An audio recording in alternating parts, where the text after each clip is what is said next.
First of all কেমন আছো? খুব ভালো। তুমি কেমন আছো? আমি খুব ভালো আছি। এটা কি হলো? এটা কি দেখলে তুমি? আচ্ছা, আমি এটা কিন্তু রিভিল করবো, হ্যাঁ, হাতে লিখে এনেছে। আচ্ছা, এতগুলো জায়গা যাওয়া হয়, এতগুলো জায়গায় কাজ করে, তো কোন জায়গা খুব বেশি ভালো লাগে কাজ করতে? বেশি সব জায়গাতে মানে আমার ভগবানের আশীর্বাদে ৬টা ল্যাঙ্গুয়েজে আমার কাজ করা হয়ে গেল। তো এক একটা জায়গা না এক এক রকম এক্সপেরিয়েন্স। বিকজ এখানে বাংলাতে যেরকম আমি নিজে বাঙালি, এখানকার কালচারটা সম্পর্কে আমার পরিচিত আছে অলরেডি। কিন্তু এই Malayalam industry, Telugu industry, Tamil industry, তারপরে ভোজপুরি ইন্ডাস্ট্রি, তো এরকম বিভিন্ন কালচারে যখন কাজ করতে চাই ডিফারেন্ট ডিফারেন্ট মানুষজন পাই, তাদের কথাবার্তা, তারপরে চাল চলন, খাবার দাবার সবটাই অন্য।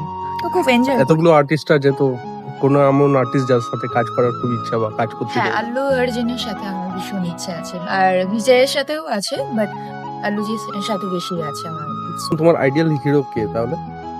আইডল হিরো বলবো না, বাট পছন্দের হিরোর লিস্ট আছে, যেরকম বললাম আল্লু অর্জুন আছে, বিজয় আছে, তারপরে আমাদের শাহিদ কাপুরকে আমি ভীষণ পছন্দ করি। আমার ভীষণ ভালো লাগে ওর কিউটনেস বলো বা যে কোনো ক্যারেক্টারে যেভাবে ভাঙে, তো আমার ভীষণ ভালো লাগে ওকে। তো অ্যাক্টিং ওয়াইজ তুমি কাকে বেশি ফলো করো? অ্যাক্টিং ওয়াইজ সবাইকে, মানে সবাইকার মধ্যে না, যে যারা যারা এস্টাবলিশ হয়েছে তাদের প্রত্যেকের মধ্যে তো বিভিন্ন রকমের ট্যালেন্ট আছে বলেই তারা আজকে ওই জায়গাতে পৌঁছেছে। তো প্রত্যেকের মধ্যে যে গুণগুলো আছে আলাদা আলাদাভাবে ডায়লগ ডেলিভারি বা এক্সপ্রেশন সবকিছুই ফলো করতে থাকি, মানে ভালো লাগে আমার ভীষণ সবাইকে ফলো করতে। আচ্ছা, তুমি যে এই পরশুরাম সিরিয়ালে যে স্পাই ক্যারেক্টারটা প্লে করছো, সেটা তোমার কেমন লাগছে? এটা আমার কাছে ভীষণ ইন্টারেস্টিং, তার কারণ দর্শকরা অলরেডি দেখেছে যে আমার স্টার্টিংটা হয়েছিল ভীষণ মানে একটা নেগেটিভ শেড দিয়ে। হুম। তার কারণ শাড়ি পরা, এরকম টেনে চুল বাঁধা, খোপা করা, একটা ডিফারেন্ট টাইপের লুক, বাট করে রিভিল হয় যে এরকম একটা স্মার্ট লুকে। তো ভীষণ এনজয় করেছে। আমি নিজেও জানতাম না যে এইভাবেই আমার ক্যারেক্টারটার ডাবল একটা শেডে আমাকে দেখানো হবে। এর জন্য থ্যাঙ্কস জানাতে চাই আমাদের স্নেহাশিস দাকে, অবশ্যই করে লুজকে। তো থ্যাংক ইউ। যে তোমার পবন সিং এর সাথে খুব ভালো ইন্টারাকশন, তো ওনার বিষয়ে কিছু বললে খুব ভালো। পাবনজির সাথে কাজ করার এক্সপিরিয়েন্স, পাবনজি তো ভীষণ মানে ভালো, যেরকম সেরকম মুডিও, আমি বলেই দিচ্ছি, বিকজ ওনার সাথে আমার ব্যাক টু ব্যাক যে কটা আমি কাজ করেছি সব কটাই সুপার ডুপার হিট। আপনাদের ভালোবাসায় আমাদের কলকাতাতেও প্রচুর গান আমি শুনতে পাই, এখানে যখনই বিভিন্ন পিকনিক হয়, প্রোগ্রাম হয়, দেখছি যে আমার গানই বাজছে। তো এটা শুনতে ভীষণ ভালো লাগে, আর ভীষণ ভালো অভিজ্ঞতা। খারাপ বলতে উনি একটু মুডি, তো এই মুডটাকে নিয়ে চলতে হয়, বিকজ হি ইজ গাড়ি আসছে সরে, অনেক বড় সুপারস্টার বলে কথা, তো ওনার তো একটা থাকবেই, ওই রকম একটা অর্ডার তো থাকবেই ব্যাপারটা। তো ভীষণ ভালো এক্সপিরিয়েন্স আছে আমার সামনে মুভিও রিলিজ হচ্ছে মোহরা, খুব তাড়াতাড়ি আসবে, আর ওটার জন্য উইশ করো আমাকে। এত জায়গায় যাওয়া হয়, এত মেন্টালি প্রিপেয়ার বা সেই তৈরিটা কিভাবে নাও, মানে নিজেকে স্টার্ট কিভাবে করো? স্টার্ট বলতে আমি মানে তুমি বলতে চাইছো মেন্টালি প্রিপারেশন কিভাবে নিই? তো আমার যখন কেরিয়ার শুরু হয় আমি কোনো প্ল্যানিং করে করিনি। এই যে বলে না ডেস্টিনি একটা ব্যাপার থাকে, সবই ভগবানের আশীর্বাদ, আর এতগুলো ভাষাতে সুযোগ পেয়েছি, এটাও আমার কাছে একটা ভীষণ মানে এই সুযোগটাও বোধহয় অনেক কম মানুষজনই পায়, তার মধ্যে আমি একজন হতে পেরে ভীষণ ভালো লাগে। তো এই বিভিন্ন মানে আমি ভীষণ ভয় পেয়ে যেতাম যখনই আমি এখনো পর্যন্ত, যে কেমন হবে লোকজন, কিন্তু এখন যেহেতু অনেক মানে কালচারটার সাথে অনেকটা হ্যাবিচুয়েটেড হয়ে গেছি, তো এখন অনেকটা ভয় কম লাগে।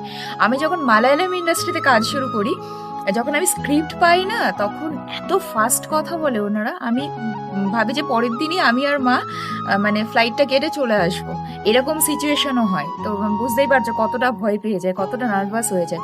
আর এমনিতেও আমার একটু ভীষণ মানে আমি নার্ভাস হয়ে পড়ি, এখানে বড়সড় আমার সেমই, দেখোই তোমরা আমাদের সাথে কাজ করতে করতে অনেকবার দেখেওছে আমি ভীষণ নার্ভাস হয়ে যাই। সো নার্ভাসনেসটা তো ডেফিনেটলি থাকে, আর নতুন মানুষজনের সাথে কেমন হবে, কেমন সবাই নেবে, বা কিরকম ভাবে আমি কাজ করতে পারবো, কমফর্ট জোন পাবো, তো ওগুলো নিয়ে একটু টেনশন থাকে। তো হয়ে যায়, তারপর আস্তে আস্তে দেখি যে না, সবাই আমাদেরই মতো, ভাষাটাই খালি অন্য, কিন্তু সবাই এরকম ভাবে হাসছে, কথা বলছে, বাওয়াল দিচ্ছে সবকিছু। আচ্ছা, ফ্রিলি মাইন্ড ভাবে কাজ করা যায়, মানে ওইখানকার ল্যাঙ্গুয়েজ আলাদা, তো কাজকর্ম আলাদা হবে, তো ফ্রিলি কাজ করা যায় ওইখানে? এই ইন্ডাস্ট্রি ওই ইন্ডাস্ট্রির মধ্যে কতটা ডিফারেন্স মানে?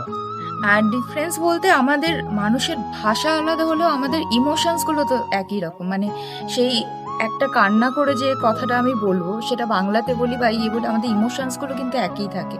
তো আমার যেটা হয় যে আমি ডায়লগ গুলো শুনে নিই আর ওগুলো রেডি করে নিই, আর ইমোশনস কি আমি দিচ্ছি বা কি বলার চেষ্টা করছি সেইটা ইমোশনসটা ধরে নিই। ওর জন্য আমার পক্ষে সুবিধে হয়ে যায়। আর মানে যেহেতু ইমোশনস একই থাকে, হাসতে বললে হেসেই কথা বলবো, কিন্তু হ্যাঁ এখন আমি হ্যাবিচুয়েটেড হয়ে গেছি, অনেক কমফোর্টেবল। শুরুতে অসুবিধা হতো। আচ্ছা, তোমার হাতে কি? আমি ওটা দেখতে পাচ্ছি, ওর হাতে কি লেখা? আমি শুরুতেও দেখলাম এরম ভাবে দেখে নিলে, কি লেখা? কিছু আমি যদি ক্যামেরাটা ঘোরাই তাহলে আপনাদেরকে দেখাতে পারবো যে ও হাতে প্রশ্ন লিখে এনেছে। হ্যাঁ, কি কি জিজ্ঞেস করবে আমাকে, একটু হাতটা দেখানো যাবে? একটু জাস্ট ক্যামেরার সামনে আনা হয়েছে, হাতটাই আসুক এরম ভাবে। এটা ভালো, মজার। এটা আমার লাইফের প্রথমবার এক্সপিরিয়েন্স যে কেউ হাতে লিখে এনেছে আরো এইভাবে বেশি জানতে জুড়ে প্রশ্নগুলো। থাকুন আমাদের সাথে।